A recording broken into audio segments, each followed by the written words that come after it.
naimbag nga bigat kakabsat. This is June the Bull 45. Another vlog na naman po tayo. Ngayong araw po ay papasyalan natin ang isang bayan dito sa La Union. Ang bayan na ito ay malapit lang po dito sa amin. Tara na po, samahan nyo akong bisitahin ang bayan ng Bacnotan, La Union.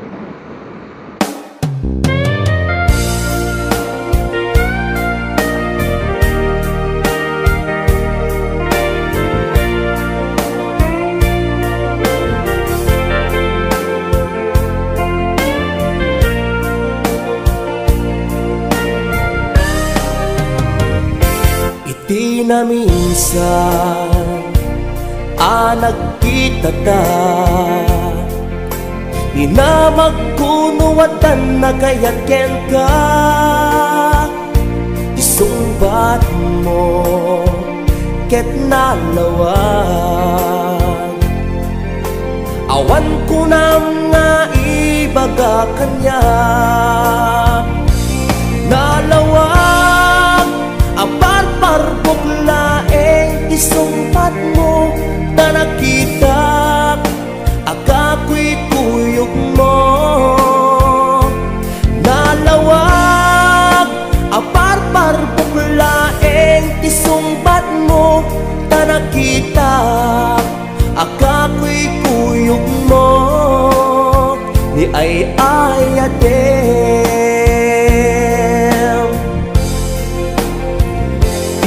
sakit nga kinunam, awan bibiyang kuti pagtuyusam, awan gayam kay mudingak, parparbuklaeng gayam dayta ayan.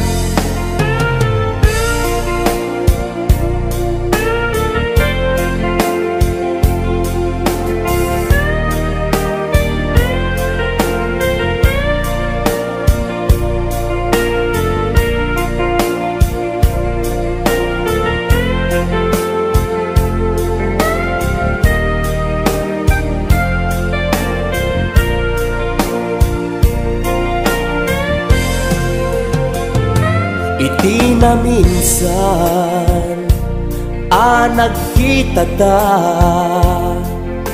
di na magkunuadan agayat ken ka. Isumbat mo ket nalawag, awan ko nam nga ibaga kanya. Nalawag apar buglaeng isumpat mo ta nakita, akako'y kuyog mo.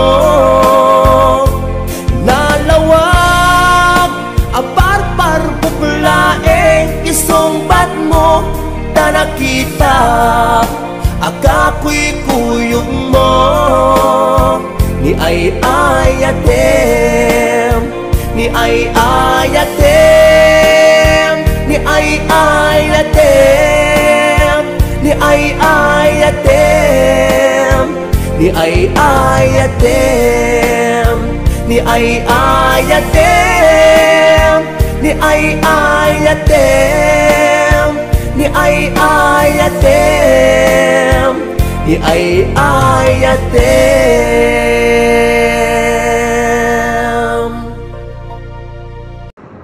Andito na po tayo sa downtown Bacnotan.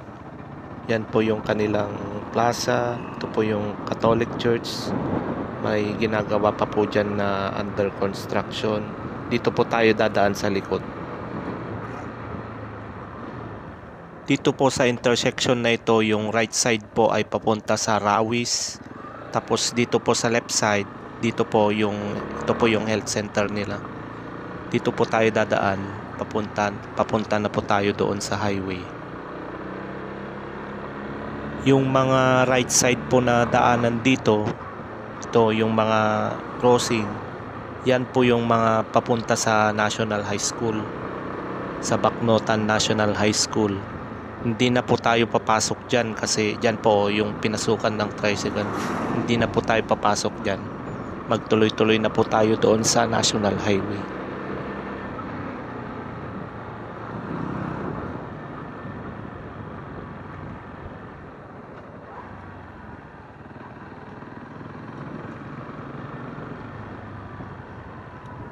Nandito na po tayo sa National Highway ng Bacnotan. Sakto po, may traffic build up po dito sa Bacnotan. Sige Apong, sige. Ito po, kung makikita nyo, traffic na po dito sa highway, dito sa Bacnotan. Pwede na pong maging city ang Bacnotan kasi tumadami na po ang populasyon dito. Pwede natin sigurong maging syudad ang Bacnotan. Ito po, nandito po tayo. Meron na pong Pure Gold. Kung makikita nyo po dito sa right side natin. Yan, nakikita na rin po yung logo ni Jollibee. Yan po. Bagong-bago lang pong bukas si Jollibee. Merong Mercury Drugstore. Yan po. Dito na po yung downtown Bacnotan. Traffic po ngayon, no? Ang dami pong sasakyan doon sa Jollibee. May drive-thru din po doon. Kung maririnig nyo po sa aking likod, may mga big bike po na sumusunod sa akin. Paunahin po natin sila. Tignan natin kung sino yung mga yun. Baka may artista. Yun po yun.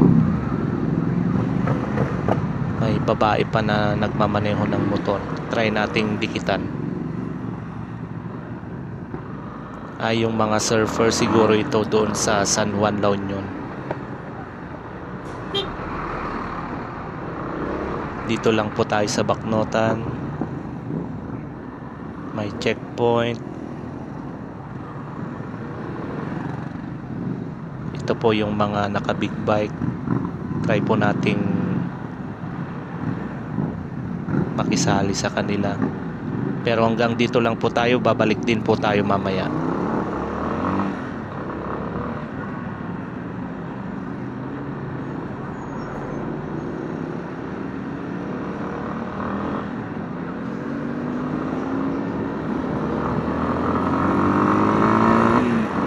Dito na lang po tayo sa gilid kasi dyan na po yung sa bridge. Dito na lang po tayo, babalik po tayo ulit doon sa downtown.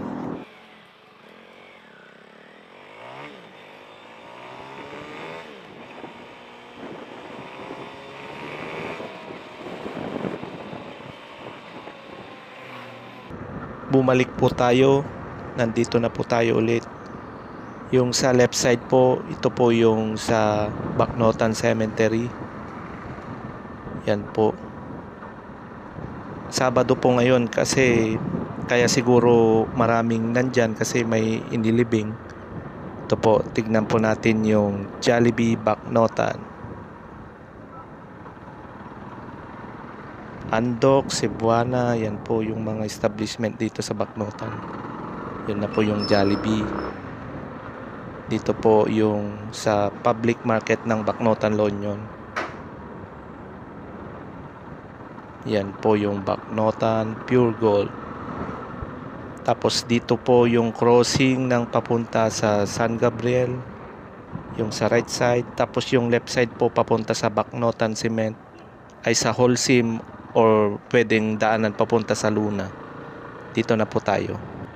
Bacnotan po pala ay first class municipality.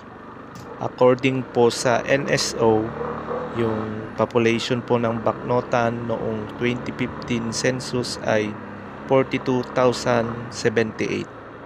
At saka binubuo po ng 47 barangays ang bayan ng Bacnotan.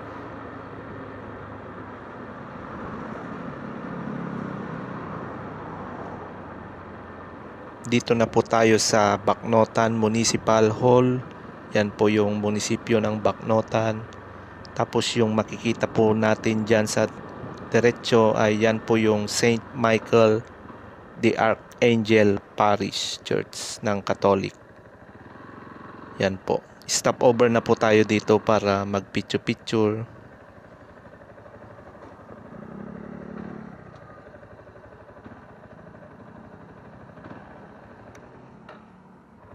Tapos na po ang picture-picture. Aalis na po tayo. Kung mapapansin nyo po, nakamount po yung aking cellphone. Gagamitin po natin siya bilang front cam. Gamit po pala natin yung ating Motowolf na cellphone bracket. Subok na po natin ito sa ating mga rides. Ginagamit po kasi natin yung ating cellphone bilang GPS. Yung advice ko lang po sa inyo na bumili po kayo ng quality para hindi po ninyo maranasan yung naranasan ng iba na nahuhulog yung kanilang cellphone bracket, sabay masisira din po yung kanilang mamahaling cellphone. Itong tinatahak po pala natin na daan ay papunta sa Agtipal. Titignan po natin doon yung Provincial Evacuation Center. Doon po sa Agtipal pinatayo yung Provincial Evacuation Center. Tanggalin ko na po muna ang ating cellphone para mas mabilis na tayong makatakbo. Kasi diretso uwi na tayo pag nadaanan natin yung Provincial Evacuation Center.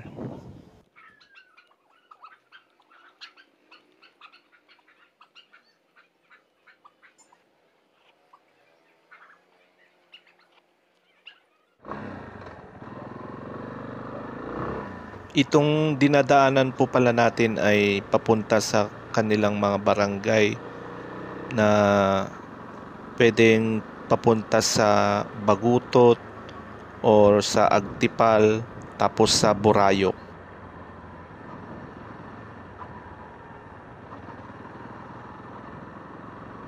Hindi po natin alam kung bakit dito sa Bacnotan itinayo yung Provincial Evacuation Center. Hindi po mismo sa San Fernando, Bawang or Agoo, pero ito pong Bacnotan yung napili na pagtayuan ng Provincial Evacuation Center. Malapit lang po dito. Makikita na po natin mamaya.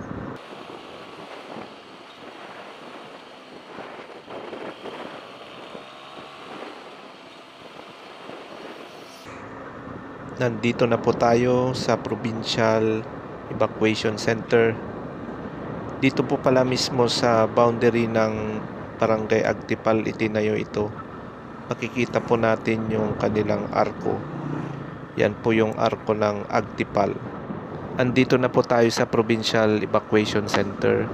Pansamantala pong ginawang isolation facility ng Bacnotan kasi hindi po yan nagagamit. Dire-diretso lang po tayo tapos lalabas na po tayo sa Barangay Borayok at diretso na po yung daan papunta sa San Gabriel at uuwi na po tayo. Nandito na po tayo sa labasan. Ito na po yung Bacnotan San Gabriel Road, Provincial Road na po ito. Tingnan lang po natin yung mga kakahuyan sa gilid ng daan. Ito po yung maganda dito noon, yung nagtanim po sila ng mahogany.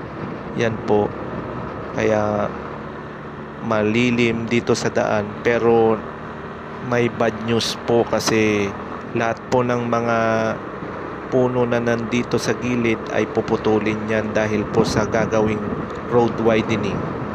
Kaya balang araw po itong nakikita natin sa video ko ay magiging alaala na lang kasi lahat yan ng mga kahoy ay mapuputol po yan. Ito po, yan po yung mga naunang pinutol na mahogany. Kaya very sad po tayo kasi simula bata po tayo, nadadaanan na natin ito na maraming kahoy dyan sa gilid. Hanggang dito na lang po ako. Hanggang dito Yaklangan Kakabsat. This is June the Bull 45. Maraming salamat po.